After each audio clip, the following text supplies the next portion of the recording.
오늘 수업에 못 들은 친구들을 위해서, 학교에 이제 오지 못한 친구들을 위해서 오늘 수업한 내용 간단하게 찍어 올리도록 하겠습니다. 자, 교과서 12쪽을 펴면 요 지도가 있을 거예요. 자, 요거 이제 가지고 우리 동아시아의 주요 강, 그리고 평원의 이름, 섬의 명칭 이런 것들을 같이 살펴볼 테니까 이 지리적 그 공간 그 인식을 우리 머릿속에 넣을 수 있도록 합니다. 자, 가장 동쪽에 일본이 있고, 동아시아 가장 서쪽에 요 티베트 고원 자리하고 있습니다. 자, 그리고 북쪽에 몽골 고원 있고요. 자, 남쪽에 이제 베트남까지 우리가 동아시아의 범주에 넣었는데, 이 베트남은 대략 이 정도 차지하고 있어요. 베트남. 그래서 베트남은 동남아시아에 그 위치하고 있는데, 우리가 문화적으로 옛날부터 이제 뭐 불교라든지 유교 이런 문화 요소를 중국으로부터 많이 수용해서 비슷한 측면이 있어서 우리 동아시아 교과서에서도 조금 이제 서술하고 있습니다. 함께. 자, 그래서 이렇게 위치하고 있고, 이 중국을 먼저 보면 여기 이제 가장 중국에서 긴 강이 있어요. 자, 이 강을 황허강이라고 하고, 자, 중간에 이 강을 주장강이라고 합니다. 나 지금 뭐라 하노? 자, 다시. 자, 중간에 이 강을 창장강이라고 합니다. 창장강. 옛날에는 우리가 양쯔강이라고도 불렀어요. 자, 마지막에 여기를 주장강이라고 합니다. 그래서 강은 높은 데서 낮은 데로 흐르기 때문에 이 티베트 고원 여기서 시작해서 이제 바다로 흘러 들어갑니다.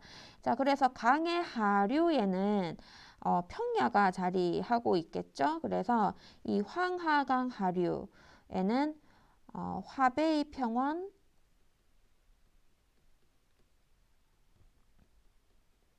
이라고 하고, 창장강 하류를 우리가 양후 평원이라고 합니다. 주장강은 우리가 이제 많이 언급하지 않아요. 그래서 따로 이제 우리가 교과서에서 기억할 필요는 없고, 이제 황하강, 창장강 위주로 해가지고 자, 기억을 하면 되는데, 우리가 이 황하강 주변을 뭐라고 하냐면 화북지역이라고 합니다. 화북지역. 자, 창장강 지역을 화중지역이라고 하고, 주장강 지역을 화남지역 이렇게 이제 부릅니다. 그리고 이 창장강을 기준으로 해서 창장강 하류를 강남이라고 쓴 겁니다. 강남지역. 자, 그리고 이제 이 창장강 이북을 강북지역이라고 하는데, 보통은 우리가 황하강 이제 이 창장강 이북 지역을 이제 화북지역, 그 다음에 이 강 이남 지역을 강남지역 이렇게 구분을 해요. 그래서 이제 화중지역, 화남지역 이렇게 구분하긴 하지만 많이 언급하진 않고, 주로 우리가 화북지역, 강남지역 이렇게 많이 언급을 합니다. 그리고 이 화북지역은 예로부터 정치의 중심지, 베이징이라던가 이런 이제 옛날 중국 왕조들의 수도가 많이 위치하고 있었기 때문에 정치의 중심지고, 이 창장강 그 이남 지역, 강남 지역에로부터 넓은 평야를 기반으로 벼농사가 굉장히 많이 발달했기 때문에 예전에부터 이제 경제의 중심지였다라는 거 여러분들 기억하면 될 것 같습니다. 자, 그리고 여기 이렇게 지금 강이 보이죠? 요 강을 랴오허강이라고 하고, 요 강을 숭하강이라고 합니다. 해서 랴오허강과 숭하강의 하류 지역, 하류 지역을 둥베이 평야 또는 둥베이 평원이라고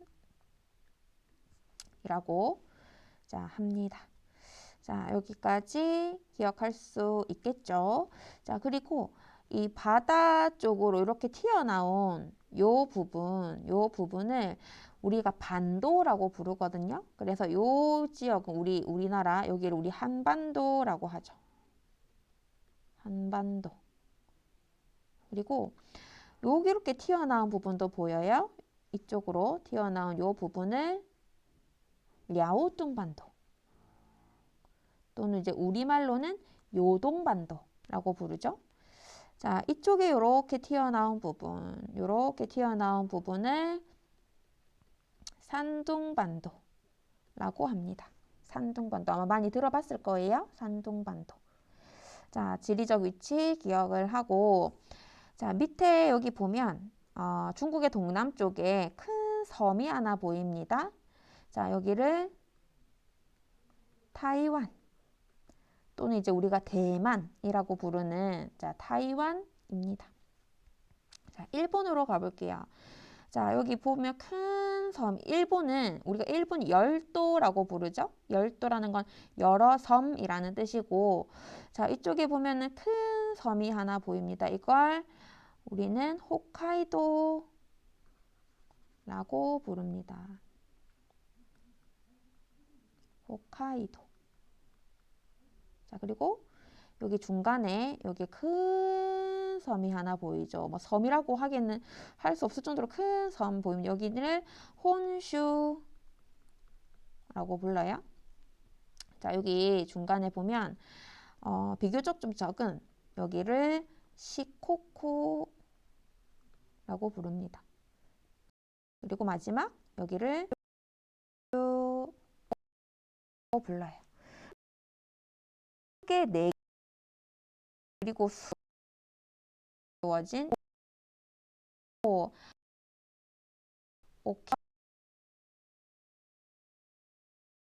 여기를 류큐 왕국이라고 부르거든요. 자, 나중에는 일본에 편입돼서 오키나와 부르지만 그리고 마지막으로 여기 위에 보면 커다란 자, 여기는 일본 영토는 아닙니다. 자, 여기는 러시아입니다. 여기를 사할린이라고 부른다는 거. 그래서 이런 그 명칭을 여러분들 먼저 우리 역사 이제 동아시아사 들어가기 전에 꼭 머릿속에 넣고 지리적 공간감을 익히고 들어갈 수 있도록 합니다. 그래서 우리가 목요일에 수업 들어올 수 있는 학생 있으면 지금 우리 1, 2반 통틀어서 지금 이 시간까지 지금 3명 집에 있거든요. 자, 목요일에 오늘 친구가 누구였더라 누구 한 명 있었는데 요거 우리 수업 시간에 그 짧게 쪽지 시험 볼 거거든요. 요거 공부해 오고 목요일에 못 오는 친구들은 목요일 금요일 못 오는 친구들은 여기 우리 학습지 요거 아마 집에 있을 건데 요거를 가지고 우리 여기 이쪽 여기 마지막 요 부분까지 교과서 읽고 밑에 이제 블랭크 채워오고 이제 공부해 오세요. 일단 우리 오늘 수업 다른 반 친구들 수업한 게 여기 핵시트도 1번, 2번까지는 했기 때문에 1번, 2번 빠르게 같이 보도록 할게요. 자, 동아시아의 지형과 지세, 자, 히말라야 산맥을 경계로 인도를 비롯한 남아시아 지역과 구분합니다. 우리 히말라야 산맥 12쪽에 보면은 요렇게 여기 지금 여기가 산맥이거든요. 여기를 경계로 여기 밑에가 인도입니다. 자, 인도는 남아시아에 속하거든. 그래서 히말라야 산맥을 경계로 해서 여기가 이제 동아시아로 우리가 구분을 한다라는 거. 자, 티베트 고원은 동아시아 서쪽에 위치하고 평균 해발 고도가 4,500m 정도로 굉장히 높습니다. 동쪽으로 갈수록 점차 낮아집니다.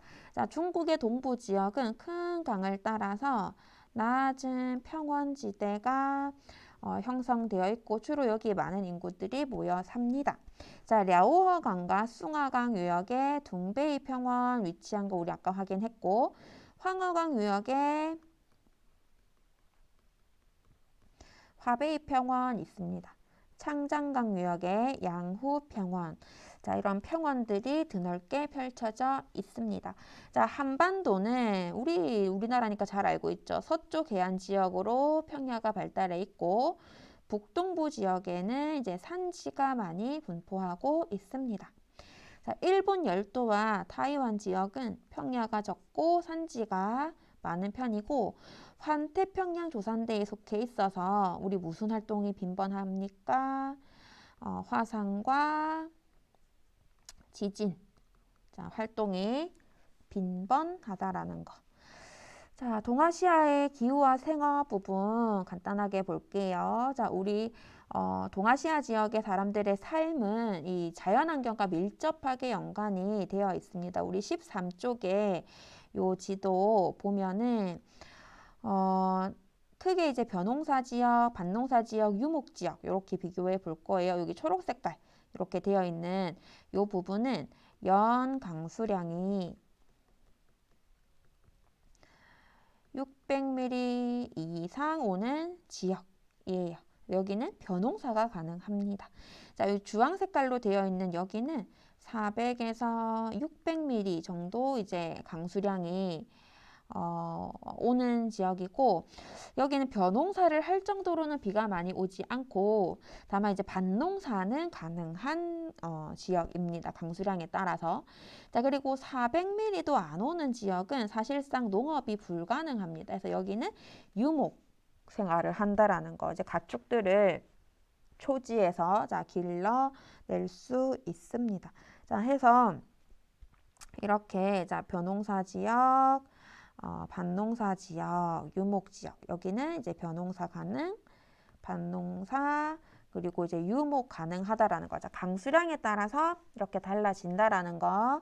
자, 확인하면서 학습지. 자, 여기 보면 다양한 기후 분포가 나타난다라는 거. 동아시아 지역에는 계절풍의 영향을 받는다는 거. 자, 계절풍은 계절에 따라 바람이 부는 방향이 달라진다라는 거죠. 자, 겨울에는 북서쪽에서 바람이 불어옵니다. 대륙에서 바다 쪽으로 자 바람이 불어서 춥고 건조, 대륙에서 바람이 불어오기 때문에 강수량이 적다라는 거. 자, 여름에는 남동풍의 영향을 받아서 바다에서 대륙 쪽으로 바람이 많이 불고, 이제 그렇기 때문에 이제 바람이 습기를 많이 머금고 있어서 강수량이 많습니다. 여름에는. 자, 그래서 이런 기온과 강수량에 따라서 이제 생업이 달라진다라는 거 우리 아까 봤죠. 벼농사 지역은 연간 강수량이 600mm 이상 오는 지역. 그래서 우리 아까 지도 13쪽에 지도에서 봤을 때 창장강 이남 지역, 우리 아까 중국의 가운데 흐르는 강 있죠. 그 다음에 한반도의 중남부 일대, 그리고 일본 열도 지역은 벼농사가 가능해요.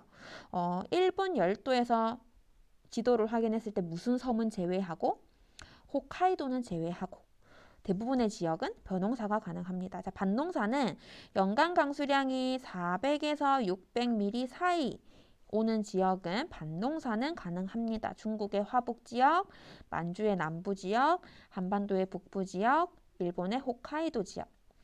자, 근데 연간 강수량이 400mm도 안 오는 지역은 농사는 불가능하고 유목 생활을 한다라는 거에서 몽골 고원, 티베트 고원, 만주의 일부. 그래서 이렇게 벼농사, 밭농사, 유목 이제에 따라서 사람들의 생활이 어떻게 달라지는지는 우리 다음 시간에 우리 아까 봤던 그 지리 지형 가지고 쪽지 시험 보고 그다음에 요 부분 다음 시간에 할 건데, 만약에 다음 시간도 우리 못 오는 친구들은 요 부분 관련해서 교과서 읽고 빈칸 채우고 학습하고 오면 되겠습니다. 따로 그때 온라인 수업 올리지는 않을게요. 자, 수고했습니다.